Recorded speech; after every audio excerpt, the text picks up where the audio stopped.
I sit. Is it okay that I sit? Are you cool with me sitting? Do you see me when I sit? Yeah. I got this.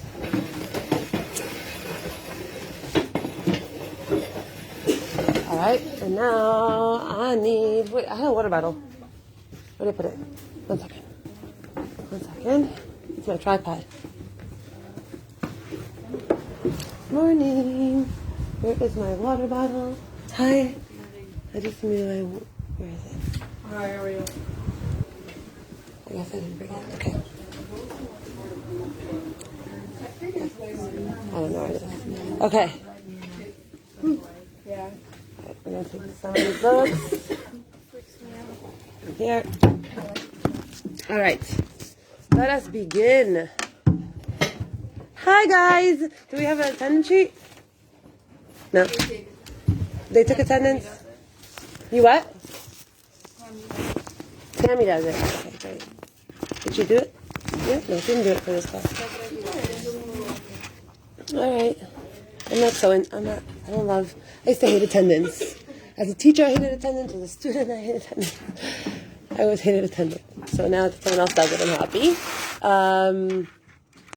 So last time, where we were, was that we were finishing up this class. And we got to the crux of class number 1. And the crux of class number 1 is that we understand that what is Emunah? Anybody? You don't have to have the right answer. Just give me something that you feel. Yes. Louder, louder. Yeah? Okay. Now when things don't go right and you believe that God is there. Okay. What else? Yes? It's a spiritual muscle in your nefesh that gets activated by your beliefs. Now tell me what that means. Do you know? Can you explain that to me? It means like the more that you test it, the more that you use it, that you like actively use your faith, the more it'll be stronger. How do you use faith? What do you do? Believe in God. Believe in God. During hard Okay. times. You got a 92 on that answer. Okay. Yes. When you have like a goal in your future life and it just manifests the positive things, believe it shines bright. It's actually possible. That. So you actually don't have it. Okay. Good. Right. Good. Yes. Whatever you choose to believe in gets activated. Whatever you choose to believe in gets activated. Okay. Point number 1. Yes, Dvar? Always have a thought in the back of your head to like believe in Hashem. Like it's not all you. It's like, Okay. Okay. Good. More. Everyone's right. Everyone's right. What we're doing here in this classes is understanding it from a whole different direction than we normally do it. We normally understood Emunah. Emunah was always taught to us in a certain way. Have faith in God. Believe in God. Everything that God does is for your benefit. It's all true. There's nothing wrong with what we're saying. It's 100% true.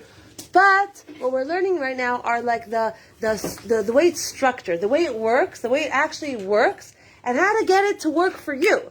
Like, not just like walk around like, okay, it's all for the best, but like this happened and that happened and that happened and this happened. It's like all these things are always happening constantly. And like, what am I supposed to do? God wants me to just be like this football and he kicks me around. And like, whenever things are good, then like, I don't want to jinx it. And I'm expecting already things to go south because things have been good for so long. Like 2-3 days, things are good. I'm expecting something to go bad.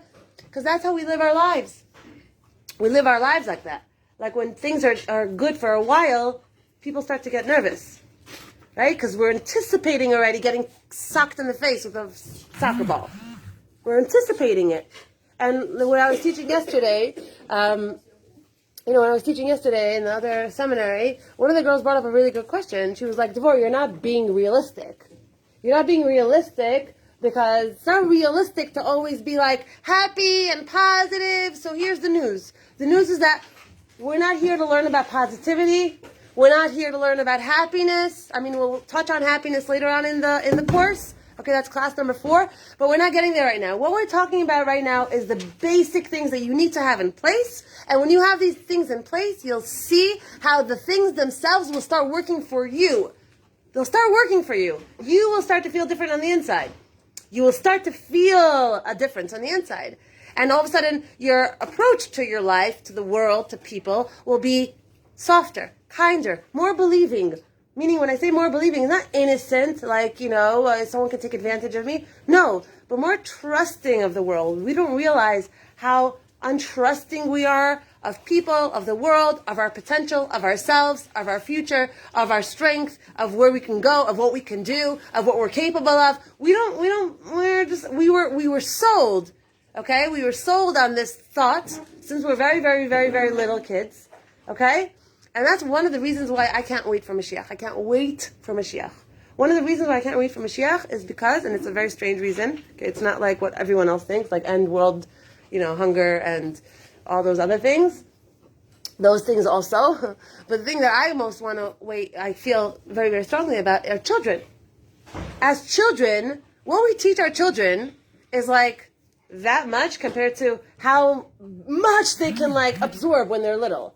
How many languages can a child learn? Do you know how many languages a child can learn? Do you know how many things a child can be? If we were to teach our children in schools real life, if we could teach them Emunah from when they're tiny, do you know what they would do when they were older? They would bend reality. They would bend reality. You ever watch The Matrix?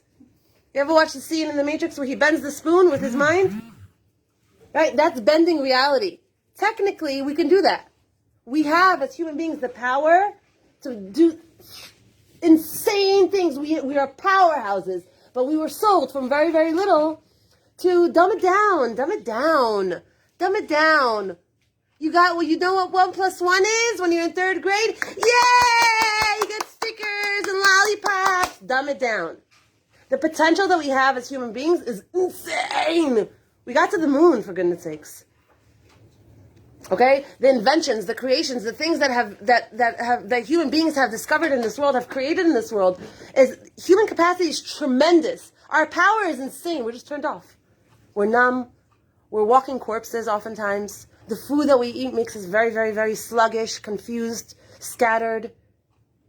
We're depressed because our emotions are all over the place all the time because of a lot of the foods that we eat and all the hormones and all the injections and all the things that they put in there. And we think it's us.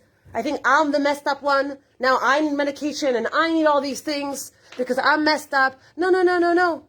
It's an emotional. I'm not saying anything bad about medication at all. I'm just saying we have never had a world that is so medicated like it is today. We've never had teenagers. They're just starting their life. They're like full of, I remember when I was a teenager, when I look back at it, even when I was in my 20s, the amount of energy that I had, I'm like a grandmother compared to that right now. A grandmother. And the amount of energy that I had, the amount of will to share and to inspire and to help people and all of that stuff. Wow. Right? And so when we're taught from a very, very, very, very young age that all you could do is this much, and you did this much, bravo, wow, and you're taught to everyone does everything for us, especially, I have to say this in America, where, in Israel, it's here you have to work for things, you have to, you want to go pay your bill? It's not simple. You can't just go pay your bill. I have been in situations where I literally was like, someone take my money! Just take it already. I can't run after you people, right? Because there's no one to pay. You want to pay your ticket, you go online. You can't pay your ticket online. You have to call this number. You have to send this email. You have to, in Israel, it's they make you use all of your senses. And they make you use all of your brain capacity to figure out how to pay a ticket, right? In America, it's you go to college and you're sitting there and you're like, I don't speak the language, let's say, or I don't know what's going on, and you have this one helping you, and that one helping you, and this one helping you, and they're doing the work for you, and it's like dumbing it down for you, and you have simple tests and simple things, and it's all very much cushioned. And what we learn from God's interaction with humanity is that dafka, when human beings, the way we operate, the way we work, is dafka, when we're put in difficult situations, our knee-jerk reaction, our instinct is to survive. Survive means I'll do whatever it takes, I'll fight as hard as I need to, I'll go wherever, I'll speak to whoever I need to in order to survive. That's our instinct. That's our human instinct. You know that famous story that happened? I told you the story last time I taught you here with a guy that was in the prison and he was doing churning the wheels and he thought he was grinding flour and then he saw he did nothing, right? No, wrong story. Forget that story. Next story. Guy was in prison and he was on death row and he was being led out to death row to the chair. And as he was being led, and he was, he was handcuffed. He was handcuffed on his hands and his legs, and he was chained. And they're leading him. This is a true story. They're leading him to death row, to his execution. And on the way, as he was walking down the hallway there were rocks piled up on the sides. The walls were made out of these piles of rock, and one of the rocks fell off. And as he walked by, one of the rocks fell off, and he went like this. He went like this, and he moved. But you're about to be executed. What do you care if a rock falls in your head? Because it's our instinct to protect ourselves and to survive and to keep life sacred as much as possible and to live as long as possible. It's our instinct as humans. That's what we're programmed. We're programmed that way. Right? So what are we saying? We're saying here that oftentimes human beings, dafka, when you throw the kid in the water, dafka, he learns how to swim. Right? Not metaphorically. When you throw him in the water, when you put him in a situation, all of a sudden he learns, he has all these senses, he has all these ways of figuring this out. But when you never challenge him, and you challenge him with things that are patronizing, okay? Like, how much is 1 + 1? You're in 3rd grade. Okay, I'm giving an example, right? When you challenge him with things that are really not on his level, he'll never know what level he really is on. He'll never know the capacity that he has to experience life. Everyone does everything for him. This one ties his shoelaces, this one feeds him, this one dresses him, this one drives him, this one picks him up, this one does the homework for him, this one, all you have to do is breathe for him, and that's it, and then we're done. Right? We just have to breathe for them, and we're done. Why? Because we've gotten very, very confused in our society today that we think that dafka, when you cushion, that's how you show love. And then people come to God and say, God, how come you're doing this and this to me? You don't love me. Why? Because our wires are crossed. Because we think that if someone makes us do something, if someone forces us in the corner and shoves our backs to the wall and makes us produce and makes us step up to the plate, we think they're being mean. We think they're being bad to us. We don't want that. We associate love with pina colada in Hawaii.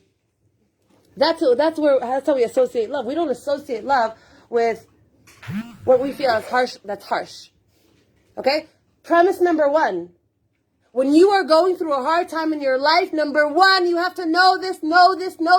God is not far away from you. He is right there next to you, closest as ever. Because if he's a real loving God, and if he's a real loving coach, and if he wants to get the most out of your life for you, and if he doesn't want to see you just sit there and rot, and do everything for you, and cushion you, and love you, and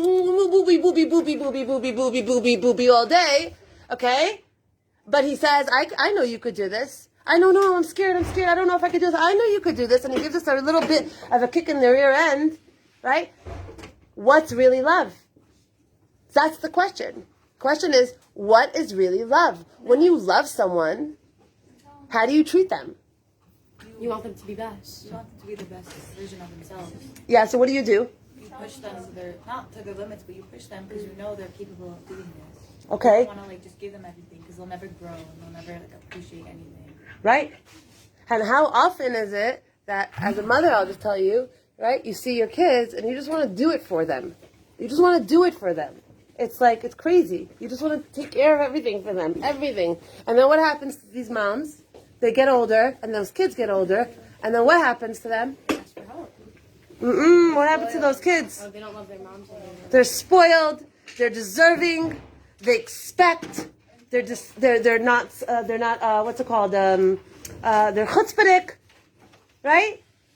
Why? But I loved you. But I did everything for you. But I got you exactly the cookies that you love with the chocolate chips at the right place, and I did everything for you. How come? Because what we think is love is not always love, and it doesn't always come out in the way we want to see it. It doesn't always grow and flourish into what we want to see. So premise number 1 is that when you're going through a hard time and you're going through a challenge, God is the challenger. He is the one that's putting that challenge in front of you. He knows that you can jump that rope. He knows that you could swim that mile. He knows that you can do it. You're afraid. You're lazy. You don't believe in yourself. You're not sure of your own strengths. He is. He is. So when you're in a challenging situation, instead of saying, God, why are you being so mean to me? Like, Mom, why are you taking me to the dentist? And Mom, why are you making me go to school? And why are you making me do my homework when all my friends are outside playing? That's not fair. He doesn't realize the child, oh, without you even noticing, I'm teaching you boundaries. Without you even noticing, I'm teaching you what it means to have priorities in life, even though one of them is not as exciting as the other. But they're priorities. And I'm teaching you all of these things, how to train yourself to do the things that are hard, but they're for your best. So good for you. How hard is it to exercise every day? How hard is it to drink a cup of water the first thing you wake up in the morning? How hard is it? It's not supposed to be that hard, but it's hard. It's hard. It's so much easier to drink a cup of choco in the morning. Why? I mean, it's a drink. It's liquid and liquid. Because this one is yummy and tasty, and this one is bland and whatever, and healthy, let's say. We have a natural, we're created this way, where we have a natural aversion to doing things that are good for us. Unless we're trained. Unless we train ourselves, or unless we're trained from when we're young. To do the things that are good for us. That's why if our parents are always buying us junk food, then we'll never really, when our palate will get used to junk food, and then real food will be like, ew, disgusting, right? Nasty. We don't know what real food tastes like because we're so used to the fake stuff, right? So that's exactly what we're talking about here. We're talking about this. Why? This phone like cracked. That's why so bad. That's exactly what we're talking about here. We're talking about understanding that as Jews, we understand, and read this book because he talks a lot about it here. This book here, it's a really good book. Talks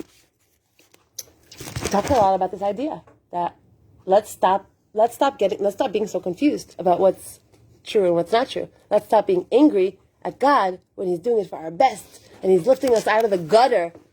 And when it hurts, when you're doing the right thing and it hurts, you're in the gym of life. You're literally on your game. You're on your game. The Chavetz Chaim used to say, why stay still? Good. The Chavetz Chaim used to say, after a week of, let's say, not being embarrassed or somebody not attacking him and where he lived or hating on him or whatever, okay, he didn't have any challenges with anyone. He used to run in the streets and scream, would somebody embarrass me? Would somebody embarrass me? He used to, the Chavetz Chaim would scream, would somebody embarrass me? Because why? Because he writes that if a person goes a week without any isurim, without any troubles, without anything, everything is hangidori, they need to be concerned. They need to be concerned. Because God's love oftentimes comes from, this is what it is. Obviously, He'll give us yaminess. Listen, we have all the things that we have. How much bounty and goodness do you have in your life? How much goodness do you have in your life? How much shefa do you have in your life? Tons. By the fact that we're sitting here not connected to any machines, thank God, and are not sick and are alive above ground, we're already on top of our game. Thank God. Above that, let's make lists of all the things that, thank God, we have in our lives that are not givens at all, even though everyone around us lives that way, but are not givens at all. Especially if you walk around Israel and you walk around, let's say, Mesh Arim or different areas, different places here in Israel, out of Jerusalem even, lots of different places, you see that it's not a given what we have. And it's not a given how we grew up, and it's not a given all these things, right? And the fact that we can study abroad for a year, that's luxury, my friends. Luxury. All right? That's luxury. Like, wow. It's huge. It's a schus from Shemayim. God loves you. So when things go wrong, or when things are hard, or you have to push yourself and you don't feel like it, right there and then it's an opportunity for us to realize, oh wow, Hashem is my coach and right now I'm in the gym. Thank you, God. Because after I walk out of here, I got a six-pack. I got my abs and I feel good. And I took a step up and I upgraded and all of a sudden I'm not that person I was last year. I'm in a different place. I have different thoughts, I have different feelings, I have a different approach to life. And that's where I want to take you with these classes. Because these classes are going to change everything, the way we think about this whole Torah God thing, Emunah thing. It's going to change it. Premise number 1, you're in trouble, something hurts you, things are hard for you, don't turn on God, turn to God. And know that He loves you. Ve'et asher yoav Hashem yochiach, it says in the Torah, Chazal say. Who does Hashem give Yisurim to? Who does Hashem give hardships to? The ones that He loves. The ones that He's closest to. It's hard. Yes, it's hard. Going to the gym is hard. Working out is hard. All the good things are hard. Becoming a professional, writing thesis, listening to long speeches by 90-year-old professors for 3 hours. That's hard. Waking up at 6 o'clock in the morning to go to class and spend the whole day there. That's hard. Speaking to your husband and overcoming midos and swallowing your pride and your ego. That's hard. All the things that are worthwhile in life are hard. And all the things that are just not hard are not so worthwhile. That's the reality. Yeah. I was gonna ask, like, you're saying how Hashem gives you hardships if he's like if he really loves you, but what if like you had like hardships in the past, but then like you don't really have hardships now? Like, does that mean that he's like still like always like teaching or? Of course, Mami, of course. Hardship doesn't mean that you have to go through like, the Holocaust in your life. God forbid. Hardships, Chazal say, is digging your hand into your pocket and looking for a 5 shekel coin and coming out with a shekel. I'm like, no. And coming out with a 10 agrot, no. Coming out with a 10 shekel, no. Every single time you put your hand in your pocket and you pull out the wrong coin, Chazal say that's Yisurim. That's Yisurim. That's considered Yisurim, pain in this world. Every single one of those times that you put your hand in your pocket is kapara. It's a kapara for an avera. So kal v'chomer, even more so, if you stub your toe, if you get offended by someone that hurt your feelings and you're able to do the right work over there, if you want to speak Lashon Hara and you pull yourself back, if different things that you're challenged with, kal v'chomer, that's a challenge. You don't have to go through like trauma in order to be considered close to God. Yeah? Okay. So what about people who go through those really big hardships? Like, at a certain point, they stop believing in God because, like, how are you letting me go through this for this long and like not helping me? So how are you supposed to think like, oh, he loves me by like not giving me something that I want? Like, not that you want, but let's say people who can't have kids. Like, how are you supposed to think like, oh, he loves me, that's why he's not letting me have a family? 100%. People who can't have kids, 100%. It's not just people who can't have kids. It's people who want something and they can't have it. People that need money and they have no money. That's hard. Can't pay your bills, can't be a human being. People want to get married. People want a lot of things. We have a lot of wants as human beings. And there's also an expectation of like, at this age you get married, at this age I'm supposed to get into a good seminary, at this age I'm supposed to get married, at this age I'm supposed to have a child, at this age I'm supposed to have another child, at this age I'm supposed to, right? There's also an expectation. And when all of a sudden life doesn't match up to where things are supposed to be, then there's a challenge, right? So premise number 2, my friends, I'm going to answer your question right now. Premise number 2 is, life will not deliver on everything that you want. At all. I never thought in a million years that I would be divorced. You know how many guys wanted to go out with me? You know how many guys I dated? Do you know how many? I was like, no, you are, no. When I was younger, I was dumb. Okay? But like, that, I was this was going to be my challenge? No way. This was like the last challenge on my list. I can think of other challenges, but not this one. Right? Premise number 2 is your life will hand you, okay, lemons. What will taste like lemons. What will feel like lemons. But what we're learning here is it's all a matter of the translation that you give to what's going on in your life. The translation is everything. It has nothing to do with reality. It all has to do with the translation. Good. Bad, look good. Yafi. Good question. How do you make something that's bad look good? You don't. We're not here to color anything pink. And we're not here to make anything look, sugarcoat anything. We're here to understand, just like Eov. Eov, you ever learned Sefer Eov? Eov was a man that lived in this world that lost everything, that God took everything away from him, his children, his money, everything. He is like the symbol of challenge and suffering and pain, Eov. You want to learn about Emunah? Learn Eov. God took everything from him. What? Everything. He gave him everything, and then he took everything. Why did he do that?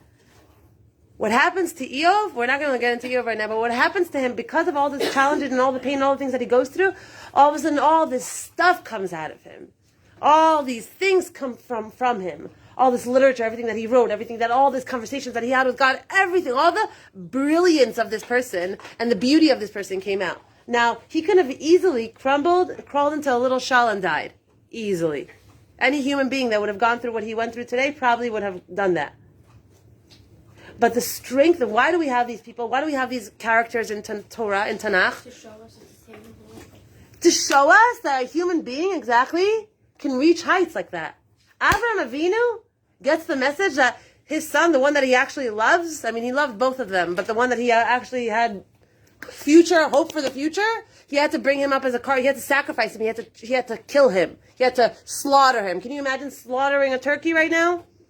Can you imagine if I would give you a knife right now, send you outside to the back and tell you to slaughter a chicken? How would that work for you? No. Try to slaughter a child. Your child. What does Avraham do? What are the words that it says right after Hashem commands him to do that? He went up. What are the words? What's the first word? 3 first words.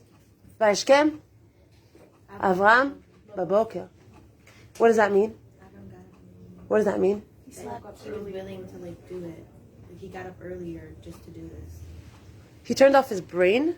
He understood there's no way in heck I know what the Almighty sees and knows that's good or that's bad. I don't know.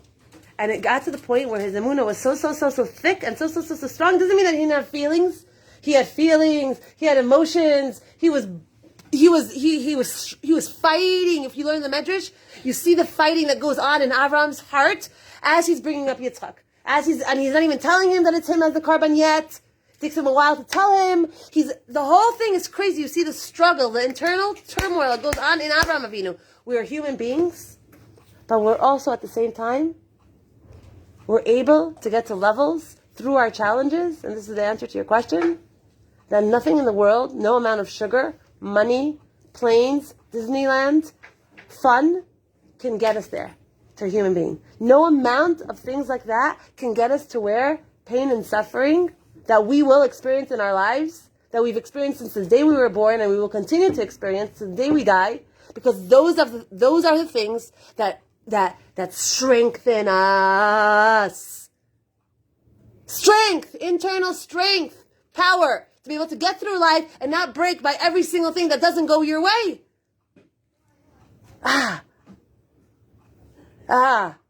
That's good. So someone says the wrong thing to me and she puts me down or she laughs at me and I shouldn't crumble? That's right. You translate that, start to translate every single thing in your life, try to start to translate every single thing in your life from these lenses, and you say, oh, this is here to make me stronger. Oh, Hashem, oh, you're putting this difficulty in my way, in my path, you're stepping on my toes? I know you don't step on my toes because you just want to hurt me. I know you're stepping on my toes because you want to strengthen me. I get that. Say that to him. Girls, growth doesn't just happen by sitting in a classroom and learning. It doesn't just happen by being in Israel. It doesn't just happen even by living in Jerusalem or going to the Kotel. Growth happens when it's important, so important for you that you grow. It's like the biggest investments in your life. The more stable, happy, strong, level-headed, level-minded you are, what happens to you is that every single thing in your life is better. Right? And you have to remember, and this is something that we're going to go into like the year understanding. We're going to switch around the definition between good and bad. What is good and what is bad? Is pain good? Is pain bad? Is suffering good? Is suffering bad? Is sugar good? Is sugar bad? Are movies good? Are movies bad? What's really good? What's really bad? But it tastes good. I experience it as good. Smoking is good. Feels good. I experience it as good. But it's bad? And you're telling me that getting forgetting my coat on the bus or stubbing my toe or not having plans for Shabbat, that's good? It doesn't feel good. It feels bad. We're going to start uncrossing our wires. And we're finishing off today's class. We're done here. And what we're saying is something that the most important thing for you to take away from this first class is that Emunah is a koach, it's a spiritual muscle in our nefesh, in your soul, that gets activated, that starts to work for you based on what you believe in. So for example, if I believe that I am not smart because I just believe that I'm not smart, okay? Whether I'm smart or not has nothing to do with it. It's the fact that I believe it so much, that's what makes it work. It has nothing to do with reality. Whether you're smart or not smart, whether you're fat or not fat, whether you're this or that, has nothing to do with reality. The reality is based on, and write this, underline this, highlight this, this is everything. Your reality is based on what you believe. What you believe to know, it's true. No, I believe it's true. Just like I know my name is Devorah. I know it. I'm not like maybe not. I know it. I know it's my name. Just like I know I'm tall. I know. There are certain things that we have inside of our subconscious that we just believe about ourselves. We believe about ourselves. We're going to get to it in class 5. It's called limiting beliefs. Limiting beliefs are the things that are literally we put in our own way. You know when someone sticks their foot out so you can fall? That's what we do. We trip ourselves internally because there are things that we just totally believe that we're not good at and that we'll never be able to do. Or that is so not me. So not me. Honey, let me tell you something. What I learned this far in life is that, wow, I don't know who I am in terms of my potential. All I know is that the way to get there is to start believing things that I've never believed before about myself.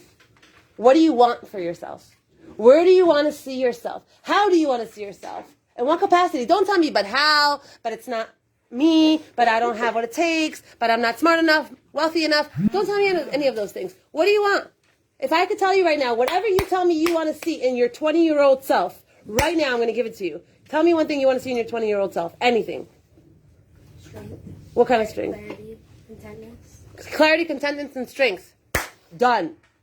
If I can give you exactly what you want when you're 20 years old, whatever you say it is that you want to see in your character, like if you had a vision right now into your 20-year-old self, and I would show it to you right now for a second, and you saw her, what would be the best thing that you would want to see in her? What would you want to see in her that you don't have right now? Those are the ways that we're going to start conditioning our minds to think and to start entertaining and to start feeling, because once we have a clearer vision of who she is and what she looks like and what she has in her that makes her the bomb. You're not settling for less than the bomb. Period. We're not settling for less than a life of wow experiences. That's the idea. And when I mean wow experiences, I don't mean that we're not also sometimes in difficult challenges and all those things. No. But life as a whole experiences, I have a lot of problems. Okay, I have a lot of challenges. But I understand today that I don't let my challenges, first of all, I don't view them as bad. I stopped doing that. Second of all, I view them as opportunities. Okay? Every morning I wake up and I say thank you for the things that I don't have that I really, really want. But I say thank you that I don't have them. I understand that saying thank you for the things that you don't have is you recognizing that everything God does is for your best, not only what you think is good. Right? And that's the best way to get all the things that you want. And the last thing, this has not been on my face the whole time. And it's been on my belt. And we're done. We're done in a minute. You need to get some? And the last thing that we're going to say here is that in essence, what we actually believe in our lives is what we're actually going to get. It's not what is, it's what you believe is. What you believe you deserve, what you believe you're going to get, how much money you believe you're going to make, what kind of friends you believe you're going to have, what kind of future you believe you're going to have, what kind of relationship you believe you're going to have, what you deserve to have, and all these things are subconscious. Of course I want the best. Consciously, of course I want the best husband, the best relationship, he's going to respect me, he's going to love me, of course I'm going to have the best job, I'm going to make the most money. We don't realize that there's a detach. You attract what you are. You attract what you are. You don't attract what you want. You attract what you are. If in the moment right now, you are turned on, and you say, I'm not going to keep my focus on what's not going well in my life. I'm going to keep my focus on what is. I'm going to keep my focus on what's pretty. I'm going to make note of what's pretty. I'm going to walk down the street, I'm going to see a flower, I'm going to be like, wow, that's such a beautiful flower. I'm going to look for opportunities to up my vibration, to up my experience, to up my energy. And then you attract what you are. You attract more experiences that will make you say, wow, that's so beautiful. Oh my gosh, that's so fun. Or loving experiences, experiences of connection, depth, spirituality, real ones. But if you're in a place of, whatever, just same old, life is life, whatever, I don't care, Instagram, da-da-da, that's what you're going to get more of. All right? You are your biggest investment in life. Biggest investment in life is you. The more you invest in yourself, the more you invest in this being, the more you encourage her and love her and understand her and push her and tell her, don't view it that way. God really loves you. This is for your best. You don't see it right now, but you'll see how it's going to turn out for your best. The more you invest in her, the better off you're going to be. All right, guys. See you next week. Welcome.